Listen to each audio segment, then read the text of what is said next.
Fever, 1793. Chapter 23. September 28th, 1793. There is great distress in the city for want of cash. Friendship is nearly entirely banished from our city. Dr. Benjamin Rush, letter 1793. Small children can give off powerful smells, particularly small children who don't know how to wake at night and use the chamber pot. When I woke on the quilt next to Nell, I smelled her, then realized she was soaking wet. I was merely damp. Eliza shook her head and chuckled. Babies are all the same, no matter what the color. You might as well wash the twins' bedding. They have a similar problem. There wasn't room in the small apartment to wash, so I scrubbed the quilt and blankets in the courtyard behind the cooperage. Robert, William, and Nell sat on the log and watched me, solemn as three old preachers. By the time the blankets were dry and I had washed the three smelly children, Eliza had gone out to care for the sick and Mother Smith had taken control. Mother Smith tapped her way around the room with her cane, circling me like a hawk. She made me rewash the breakfast dishes with nearly boiling water and complained that I left too much dirt behind when I swept. She snorted when she saw my stitching. She cackled out loud when I tried to comb the knots out of Nell's hair. Too bad my mother never met Miss Mother Smith. I thought as I beat a rug for the third time in the courtyard. They would have gotten along famously, complaining about me and out scrubbing each other. She did know how to tell a story.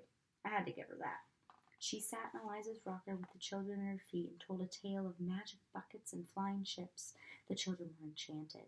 I applied all my force to clean the burned bits from the bottom of the stew pot. Mother Smith hadn't said a word when the stew burned because I forgot to stir it. She didn't have to say a word. The way she lifted her chin as she turned away said everything. I was a complete failure. When the story was over, the boys trundled off to the bed without protest. Nell climbed in my lap and fell asleep sucking her thumb. I worked the knots out of her hair slowly and gently. My stomach rumbled underneath her. I had skipped supper. I figured my portion had been the one which stuck at the bottom of the pot.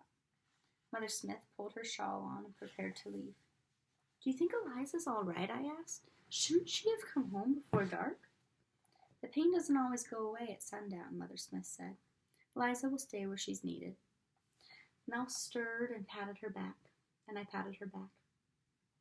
Don't love her, warned Mother Smith. Pardon me? I said, don't you fall in love with that baby girl. She's not yours. You can't keep her. You had any sense, you'd have taken her right down to the orphan house tomorrow and hand her over. Don't look back. That would be cruel, I said. She needs some time to get over the shock of, I mouthed the words, her mother. Then I'll take her.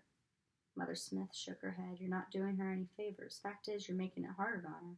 She stays with you, you feed her, wash her, sing to her, mother her, then give her away. How's that going to make her feel? You're the cruel one. Her words dogged me through the night. At first I tried to ignore them. What did Mother Smith know about Nell and me? We were strangers to her. Nell needed someone to hold her. No one at the orphanage would do that. They'd sit her in a corner and scold her. But Mother Smith was right. I was being selfish, holding Nell close, showing her how to play catch with the twins. I needed her more than she needed me. How long would Eliza keep me? A day, maybe? A week, if I were lucky? She had her own family to worry about. I needed to do right by Nell and go back to my own home. I had my feet under me now. I knew how to walk. One good thing about not being able to sleep was that I remembered to wake Nell and have her do her business in the chamber pot. I was just tucking her in long after midnight when Eliza came home. She was too weary to speak. I rose early and kept the children quiet by serving them breakfast outside. I didn't care if anyone thought it improper. Philadelphia was long past worrying about where children ate their bread, and Eliza needed to sleep. She joined us outside with a cup of tea when she finally woke. I don't know when I last slept so much, she said. Thank you for taking care of the children. She bent over to give Robert and William a kiss. You seem to have the day well in hand, Miss Mattie. She stopped. Nell was tugging at Eliza's dress. What do you want, honeybee? Nell pointed to her forehead. She wants you to kiss her like you did the boys, I said. Eliza's laughter sounded clean and strong. She swooped Nell off the ground and gave her a big hug and kiss on the cheek before setting her on the ground to play with the boys. The three of them were chasing a raggy-tailed rooster around the courtyard. I scuffed a pebble across the street. That rooster should be in a pen, I said. He might hurt the children. Nonsense, said Eliza. He won't hurt anything. Why is your face so long? I scuffed another pebble. I need to take Nell to the orphan house. The more I put it off, the harder it will be. Eliza sat on the stoop. Mother Smith has been talking to you. I nodded. She's right. I know she's right, but it's so hard to think about next week or next month. Look at her. She's happy today. I'm happy today. I don't think we're a burden, are we? Eliza shook her head. But I just can't think about today. I have to think ahead. Even if Mother is alive, she won't want another girl child to raise. She's only just finished with me, and heaven knows that was hard enough. Then what if Mother isn't alive? I raised my hand as Eliza started to speak. I know, you know it's possible. I've tried to avoid thinking about it, but I can't. In any event, Nell needs to go. I don't want to, but it would be better for her. The rooster hopped into the air, flapping his wings and sending feathers everywhere. The children shrieked and ran in circles. Eliza stood up. If you've made up your mind, then we should leave right now. No telling what the future will bring. I'll get my hat. The boys can stay here with Joseph. I felt like a turncoat, a traitor. Nell walked between us for a few blocks, then asked me to carry her. She wasn't over losing her mother, and that would take a long time, but she seemed content enough to be with me. I knew Eliza's eyes were on me, but she kept her thoughts to herself. I tried to force my thoughts away from the heartbreak. It was impossible. We walked past blocks of empty houses along the street that felt abandoned. I'm not abandoning yet, Nell, I told myself sternly. I'm doing the right thing, no matter how much it hurts. The orphan house appeared much too soon. It looked forbidding, though I knew that was nonsense. It was just a house, a building for unfortunate children. You're doing the right thing, I told myself. It's best for Nell. It's best for Nell. The woman who answered the door held one screaming infant in her arms and had two crying toddlers grabbing at her skirts. I had to shout to make myself heard above the noise. She bounced up and down, trying to quiet the child in her arms while patting the heads of the other children. She looked like a carved whirligig toy with 6 flying arms and a hopping head. I've brought this girl, I began. My throat closed and tears welled up in my eyes. Don't be such a ninny, I scolded myself. Not another one. The woman's eyes widened. Shush, shush, I can't pick you all up at the same time, she said to the crying children, who all needed to blow their noses. She looked at me with desperate eyes. I'm sorry, that was rude. She shifted the baby to her other shoulder. Is that the girl? She motioned toward Nell with her elbow. I nodded. I still couldn't speak. A fever orphan? One more nod. Is there no one who could care for her? This house is just bursting with children right now. Mrs. Bowles, she's in charge here. She's meeting with the mayor's committee right now, explaining how we need more space and more money to feed the little ones. One of the children at her feet pushed the other, who exploded into howls. The woman raised her voice to be heard. I told her that the mayor's committee should hold its meeting here. Then they'd give us what they need. She bent down and tried to calm the injured child with her free hand. I cleared my throat. You don't have room for more children? This is better than the street, she answered, but we're very crowded right now, that's the truth. We can't send letters to relatives who might want to help because the mail isn't being delivered. She bent down and picked up the toddler who was crying the loudest. She had to raise her voice to be heard over the racket. If you know of anyone who will care for her, then you should take her there. This has become the house of last resort. Nell looked up at me, her eyes as clear as the sky. She trusted me to do what was right for her. I felt the grip on my heart relax. I looked at Eliza. Seems she's better off with you, Eliza noted. I wanted to dance. Thank you, I told the hairy woman. Thank you. Good luck. Best wishes. Goodbye. I dashed down the steps before she could change her mind. Eliza struggled to catch up with me. Slow down. You'll wear yourself out walking that fast in the heat. I waited for her at the corner. I did the right thing, didn't I? You saw how crowded it is there. They would never comb her hair or tell her story. She's better off with me, isn't she? Eliza stood with her hands on her hips. We're all better off together, that's what I think. Let's turn here. The street is shaded. The Ogilvies live down here, I said. Do you think they're still in town? I heard a few stories about them, but I don't know if they're true, Eliza said. Ooh, tell me, I begged. I have to know. Wait, is it sad? I don't want to know if it's sad. We stopped in front of the Ogilvie mansion. It was shuttered like the other houses on the street. It seemed like years since Mother and I had stood at the front door waiting for the disastrous tea. I turned Nell loose to pick marigolds from the garden. It's a little of both, happy and sad, Eliza said. I moved Nell away from a rose bush. Tell me then. I'll think only about the happy parts. Eliza joined us by the flower beds. The shade felt like silk on my skin. Bees hummed lazily in the distance and swallows swooped overhead. This was how summer was supposed to feel. I could drink it in all day. I don't know if it's true, mine, but I heard this story at the market just a few days after you'd left with your grandfather. The oldest Ogilvy girl, the one who got sick? Colette. Did she die? Worse. What could be worse than dying?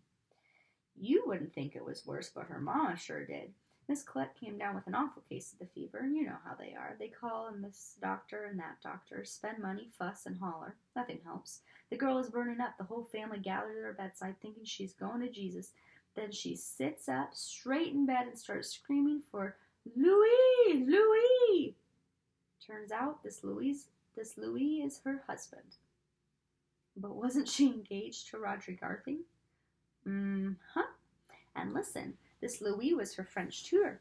They had eloped just before she got sick, so everyone starts to scream and carry on. The younger daughter has a temper tantrum because it turns out she was sweet on this Frenchie too. The mother faints and their little dog bites the doctor. One is not supposed to laugh at other people's misfortunes, but I could picture the scene in my mind so perfectly it caused me to laugh until my sides hurt.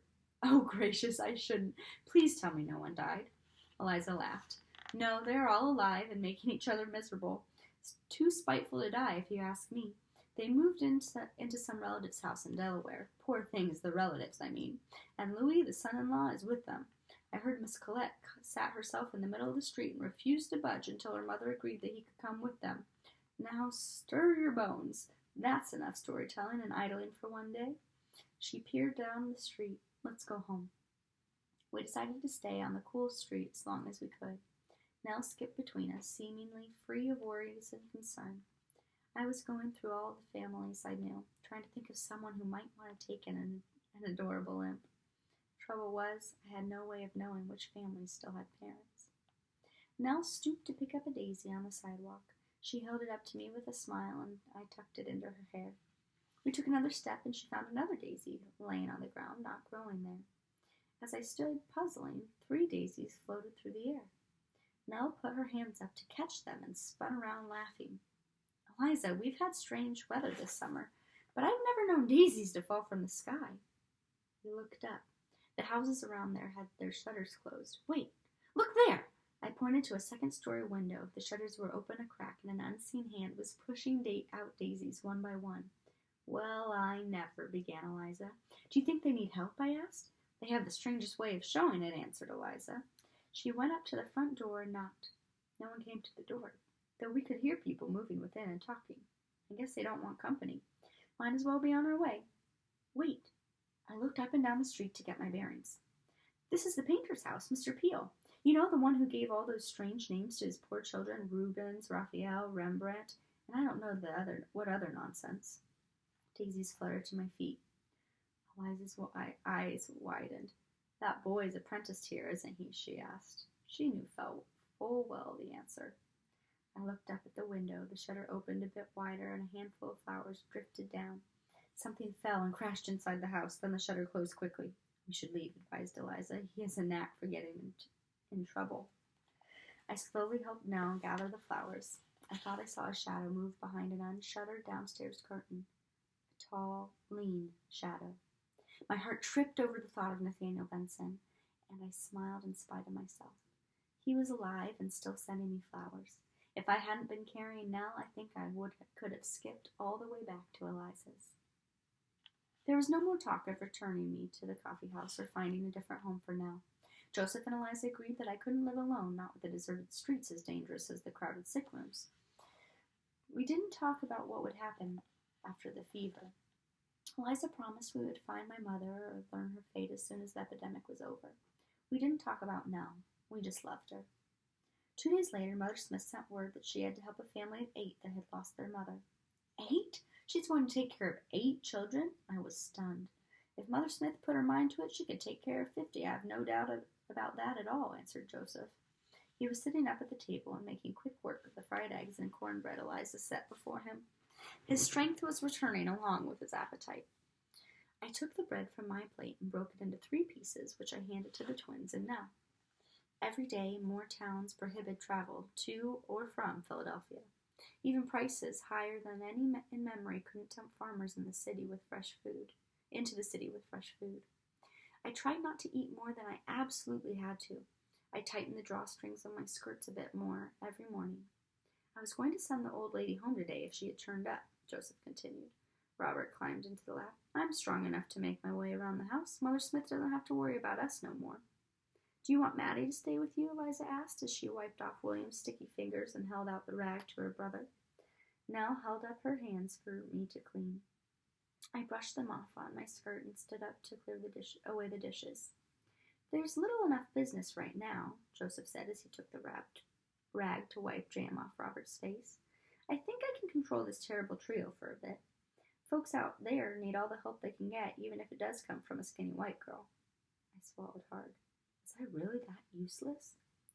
Joseph laughed at the expression on my face. I'm teasing. You worry too much, Maddie. You're a great help. It was nice to hear him say that.